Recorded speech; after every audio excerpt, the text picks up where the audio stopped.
Shalom dan salam damai kepada saudara-saudari yang seiman dalam Kristus. Mari kita mendengarkan suara firman. Alkitab teks Perjanjian Lama ini diterjemahkan berdasarkan teks Ibrani dan Aram, dan Perjanjian Baru diterjemahkan daripada teks Yunani melalui Lembaga Alkitab Indonesia.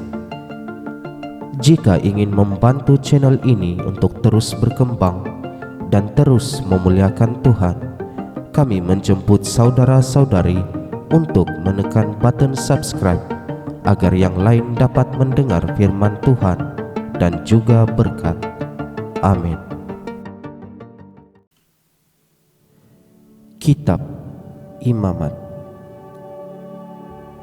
bab 7 hingga 9. Korban penebus salah. Inilah hukuman tentang korban penebus salah. Korban itu ialah persembahan maha kudus. Di tempat orang menyembelih korban bakaran, disitulah harus disembelih korban penebus salah, dan darahnya haruslah disiramkan pada mezbah itu sekelilingnya. Segala lemak dari korban itu haruslah dipersembahkan, yakni ekornya yang berlemak dan lemak yang menutupi isi perut, dan lagi kedua buah pinggang dan lemak yang melekat padanya, yang ada pada pinggang, dan umbai hati yang harus dipisahkan beserta buah pinggang itu. Haruslah imam membakar semuanya itu di atas mezbah sebagai korban api-apian bagi Tuhan. Itulah korban penebus salah. Setiap laki-laki di antara para imam haruslah memakannya. Haruslah itu dimakan di suatu tempat yang kudus. Itulah bagian maha kudus. Seperti halnya dengan korban penghapus dosa, demikian juga halnya dengan korban penebus salah. Satu hukum berlaku atas keduanya. Imam yang mengadakan pendamaian dengan korban itu, bagi dialah korban itu. Imam yang mempersembahkan korban bakaran seseorang, bagi dia juga kulit korban bakaran yang dipersembahkannya itu. Tiap-tiap korban sajian yang dibakar di dalam pembakaran roti, dan segala yang diolah di dalam wajan dan di atas panggangan adalah bagi imam yang mempersembahkannya. Tiap-tiap korban sajian yang diolah dengan minyak atau yang kering adalah bagi semua anak-anak Harun. Semuanya dapat bagian. Korban keselamatan. Inilah hukum tentang korban keselamatan yang harus dipersembahkan orang kepada Tuhan. Jikalau ia mempersembahkannya untuk memberi syukur, haruslah beserta korban syukur itu dipersembahkannya roti bundar yang tidak beragi, yang diolah dengan minyak, dan roti tipis yang tidak beragi, yang diolesi dengan minyak, serta roti bundar dari tepung yang terbaik, yang teraduk, yang diolah dengan minyak. Ia harus mempersembahkan persembahannya itu beserta dengan roti bundar yang beragi, di samping korban syukur yang menjadi korban keselamatannya. Dan daripadanya, yakni dari setiap bagian persembahan itu, haruslah dipersembahkannya satu roti sebagai persembahan khusus bagi Tuhan. Persembahan itu adalah bagian imam yang menyiramkan darah korban keselamatan. Dan daging korban syukur yang menjadi korban keselamatannya itu haruslah dimakan pada hari dipersembahkannya itu. Sedikit pun daripadanya janganlah ditinggalkan sampai pagi. Jikalau korban sembelihan yang dipersembahkan itu merupakan korban nazar atau korban sukarela, haruslah itu dimakan pada hari mempersembahkannya, dan yang selebihnya boleh juga dimakan pada keesokan harinya. Tetapi apa yang masih tinggal dari daging korban sembelihan itu sampai hari yang ketiga haruslah dibakar habis dengan api. Karena jikalau pada hari yang ketiga masih dimakan dari daging korban keselamatan itu, maka Tuhan tidak berkenan akan orang yang mempersembahkannya, dan korban itu dianggap batal baginya, bahkan menjadi suatu yang jijik, dan orang yang memakannya harus menanggung kesalahannya sendiri. Bila daging itu kena pada suatu yang najis, janganlah dimakan, tetapi haruslah dibakar habis dengan api. Tiap-tiap orang yang tahir boleh memakan dari daging korban itu. Tetapi seseorang yang memakan daging dari korban keselamatan yang untuk Tuhan, sedang ia dalam keadaan najis, haruslah nyawa orang itu dilenyapkan dari antara bangsanya. Dan apabila seseorang kena pada sesuatu yang najis, yakni kepada kenajisan berasal dari manusia, atau kepada hewan yang najis, atau kepada setiap binatang yang merayap yang najis, lalu memakan daripada daging korban keselamatan yang untuk Tuhan, maka haruslah nyawa orang itu dilenyapkan dari antara bangsanya. Larangan memakan lemak dan darah. Tuhan berfirman kepada Musa, "Katakanlah kepada orang Israel, segala lemak dari lembu, domba ataupun kambing janganlah kamu makan.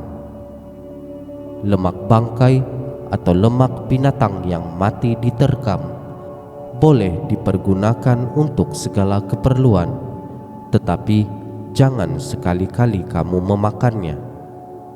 Karena setiap orang yang memakan lemak dari hewan yang dipergunakan untuk mempersembahkan korban api-apian bagi Tuhan, nyawa orang yang memakan itu haruslah dilenyapkan dari antara bangsanya.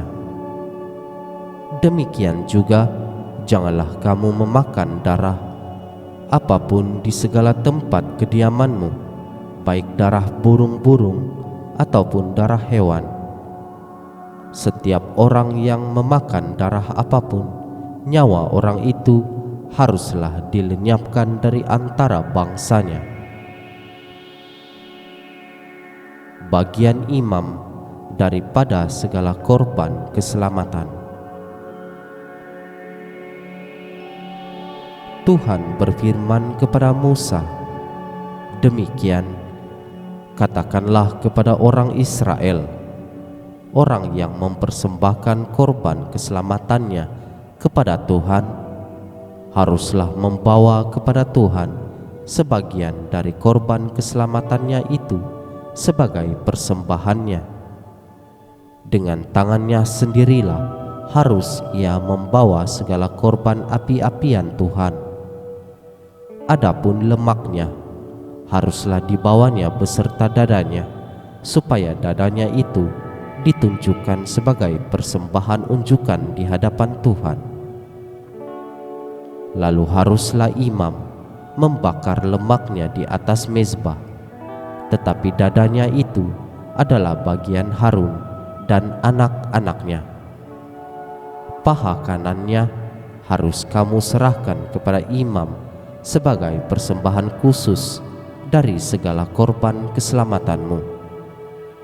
Siapa dari antara anak-anak Harun yang mempersembahkan darah dan lemak korban keselamatan, maka dialah yang harus mendapat paha kanan itu sebagai bagiannya. Karena dada persembahan unjukan dan paha persembahan khusus telah kuambil dari orang Israel dari segala korban keselamatan mereka, dan telah kuberikan kepada Imam Harun dan kepada anak-anaknya. Itulah suatu ketetapan yang berlaku bagi orang Israel untuk selamanya.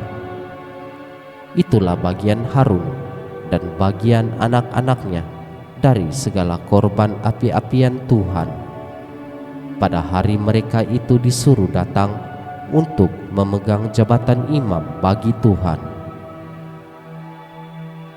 Itulah yang harus diserahkan menurut perintah Tuhan dari pihak Israel kepada mereka pada hari mereka itu diurapinya.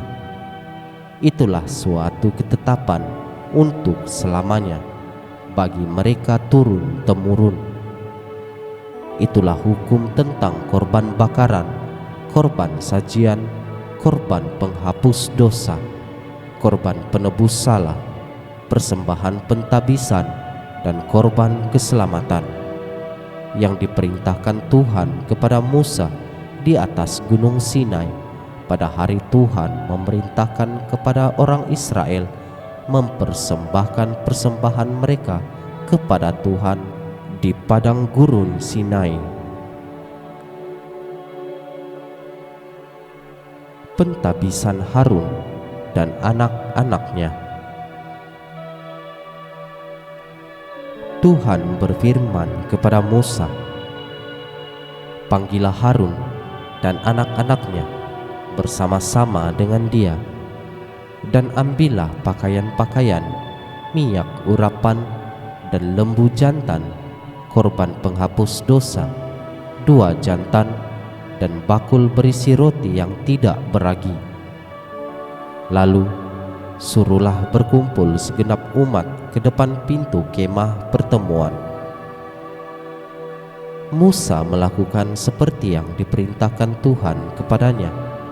Lalu berkumpullah umat itu di depan kemah pertemuan.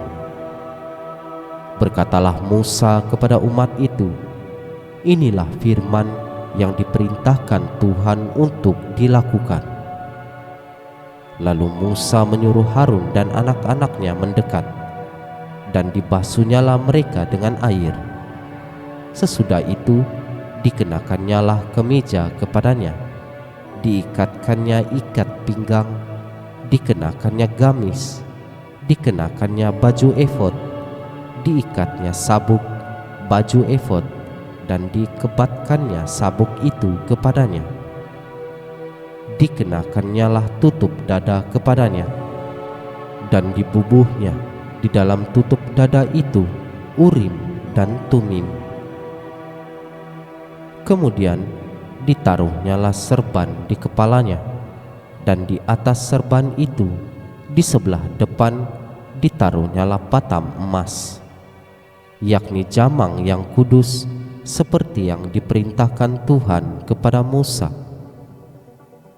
Musa mengambil minyak urapan, lalu diurapinyalah kemah suci serta segala yang ada di dalamnya, dan dikuduskannya semuanya itu. Dipercikkannyalah sedikit dari minyak itu ke mezbah 7 kali, dan diurapinya mezbah itu serta segala berkakasnya, dan juga bejana pembasuhan serta alasnya untuk menguduskannya. Kemudian dituangkannya sedikit dari minyak urapan itu ke atas kepala Harun, dan diurapinyalah dia untuk menguduskannya. Musa menyuruh anak-anak Harun mendekat, lalu dikenakannya kemeja kepada mereka, diikatkannya ikat pinggang, dan dililitkannya destar seperti yang diperintahkan Tuhan kepada Musa. Disuruhnyalah membawa lembu jantan, korban penghapus dosa.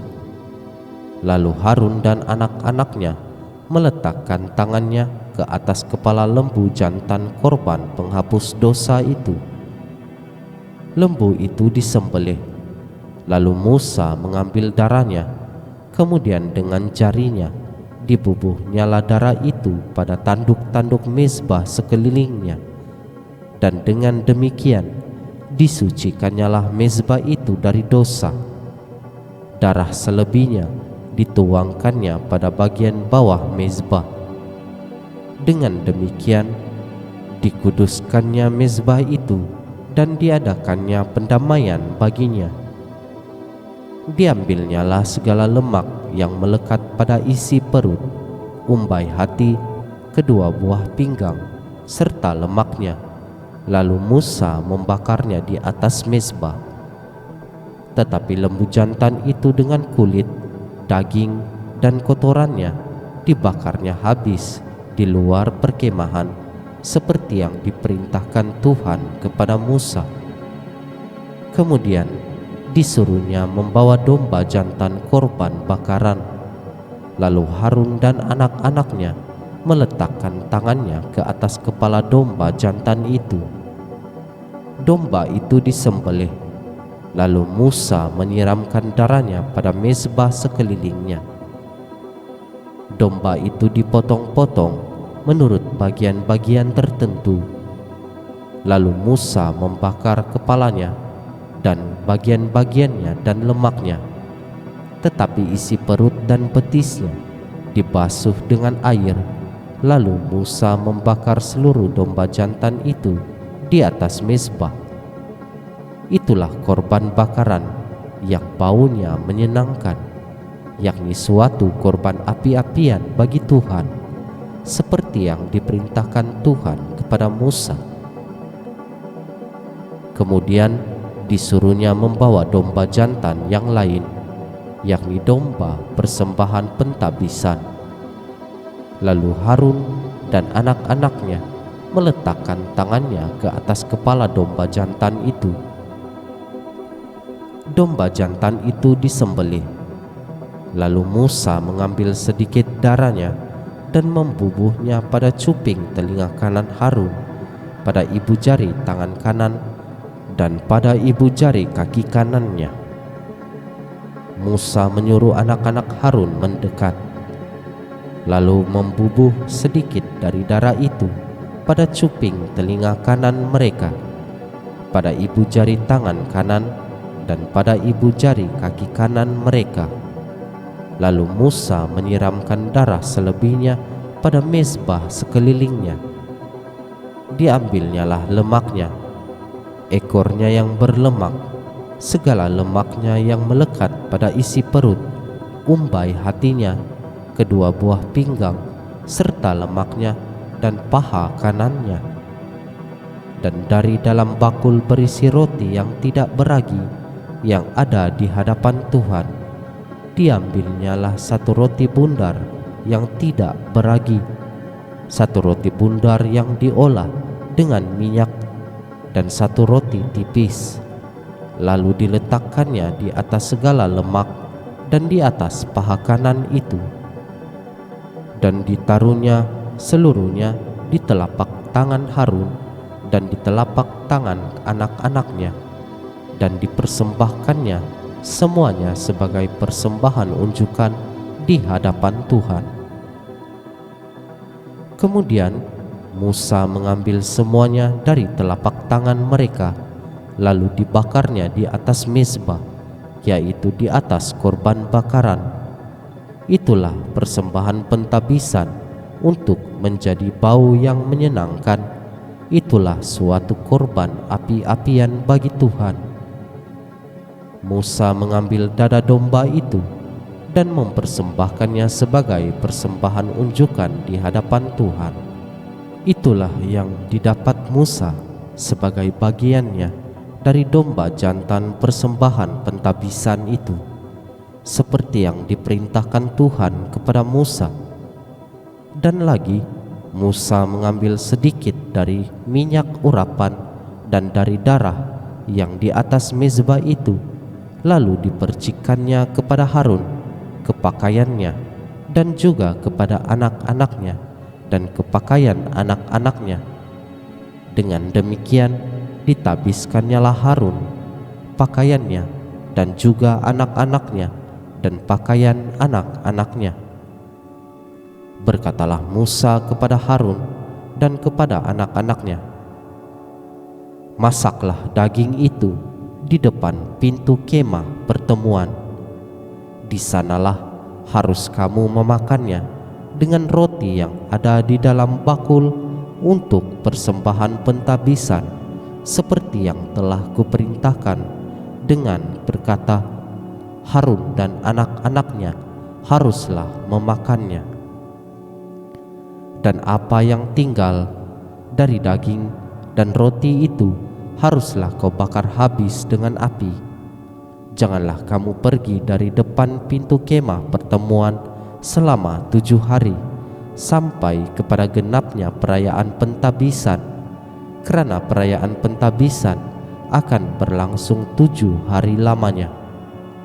Seperti yang diperbuat pada hari ini, demikian juga diperintahkan Tuhan kamu perbuat kelak untuk mengadakan pendamaian bagimu.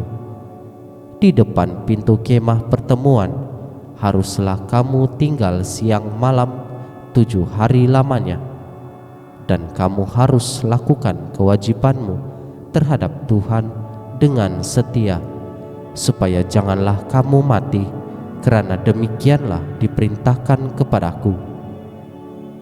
Maka Harun dan anak-anaknya melakukan segala firman yang diperintahkan Tuhan dengan perantaraan Musa. Para imam menerima jabatannya. Pada hari yang ke-8, Musa memanggil Harun serta anak-anaknya dan para tua-tua Israel. Lalu berkatalah ia kepada Harun, "Ambillah bagimu sendiri seekor lembu muda untuk korban penghapus dosa, dan seekor domba jantan untuk korban bakaran, kedua-duanya yang tidak bercela. Kemudian persembahkanlah itu di hadapan Tuhan, dan kepada orang Israel haruslah engkau berkata begini, ambillah seekor kambing jantan untuk korban penghapus dosa, dan seekor anak lembu dan seekor domba, masing-masing berumur setahun dan yang tidak bercelah, untuk korban bakaran. Dan lagi seekor lembu dan seekor domba jantan untuk korban keselamatan, supaya dikorbankan di hadapan Tuhan. Dan korban sajian yang diolah dengan minyak, kerana pada hari ini Tuhan akan menampakkan diri kepadamu. Kemudian dibawa merekalah apa yang diperintahkan Musa ke kemah pertemuan. Lalu mendekatlah segenap umat itu dan berdiri di hadapan Tuhan. Kata Musa, "Inilah firman yang diperintahkan Tuhan kamu perbuat, agar kemuliaan Tuhan tampak kepadamu." Kata Musa kepada Harun, "Datanglah mendekat kepada mezbah, olahlah korban penghapus dosa dan korban bakaranmu, dan adakanlah pendamaian bagimu sendiri dan bagi bangsa itu. Sesudah itu diolah persembahan bangsa itu, dan diadakanlah pendamaian bagi mereka seperti yang diperintahkan Tuhan." Maka mendekatlah Harun kepada mezbah, dan disembelihnyalah anak lembu yang akan menjadi korban penghapus dosa baginya. Anak-anak Harun menyampaikan darah itu kepadanya, dan Harun mencelupkan jarinya ke dalam darah itu dan membubuhnya pada tanduk-tanduk mezbah. Darah selebihnya dituangkannya pada bagian bawah mezbah. Lemak, buah pinggang, dan umbai hati dari korban penghapus dosa itu dibakarnya di atas mezbah, seperti yang diperintahkan Tuhan kepada Musa. Tetapi daging dan kulitnya dibakarnya habis di luar perkemahan. Kemudian ia menyembelih korban bakaran, lalu anak-anak Harun menyerahkan darah korban itu kepadanya. Maka Harun menyiramkannya pada mezbah sekelilingnya. Juga diserahkan merekalah kepadanya korban bakaran itu menurut bagian-bagian tertentu beserta dengan kepalanya, lalu dibakarnya di atas mezbah. Isi perut dan betisnya dibasuhnya dan dibakarnya dengan korban bakaran di atas mezbah. Sesudah itu dibawanya persembahan bangsa ke mezbah. Diambilnyalah kambing jantan yang akan menjadi korban penghapus dosa yang bagi bangsa itu, lalu disembelihnya dan dipersembahkannya sebagai korban penghapus dosa seperti yang pertama. Kemudian dibawanyalah korban bakaran ke mezbah dan diolahnya sesuai dengan peraturan. Selanjutnya dibawanyalah korban sajian dan diambilnya segenggam daripadanya, lalu dibakarnya di atas mezbah di samping korban bakaran pada waktu pagi. Ia menyembelih juga lembu dan domba jantan yang akan menjadi korban keselamatan bagi bangsa itu. Lalu anak-anak Harun menyerahkan darah korban itu kepadanya. Maka Harun menyiramkannya pada mezbah sekelilingnya. Tetapi segala lemak dari lembu dan dari domba jantan itu, yakni ekor yang berlemak, lemak yang menutupi isi perut, buah pinggang dan umbai hati, segala lemak itu diletakkan mereka di atas dada kedua korban itu. Lalu Harun membakar segala lemak itu di atas mezbah. Dada dan paha kanan itu dipersembahkan Harun sebagai persembahan unjukan di hadapan Tuhan, seperti yang diperintahkan Musa. Harun mengangkat kedua tangannya atas bangsa itu, lalu memberkati mereka. Kemudian turunlah ia setelah mempersembahkan korban penghapus dosa, korban bakaran, dan korban keselamatan. Masuklah Musa dan Harun ke dalam kemah pertemuan. Setelah keluar, mereka memberkati bangsa itu, lalu tampaklah kemuliaan Tuhan kepada segenap bangsa itu. Dan keluarlah api dari hadapan Tuhan, lalu menghanguskan korban bakaran dan segala lemak di atas mezbah. Tatkala seluruh bangsa itu melihatnya, bersorak-sorailah mereka, lalu sujud menyembah. Demikianlah sabda Tuhan.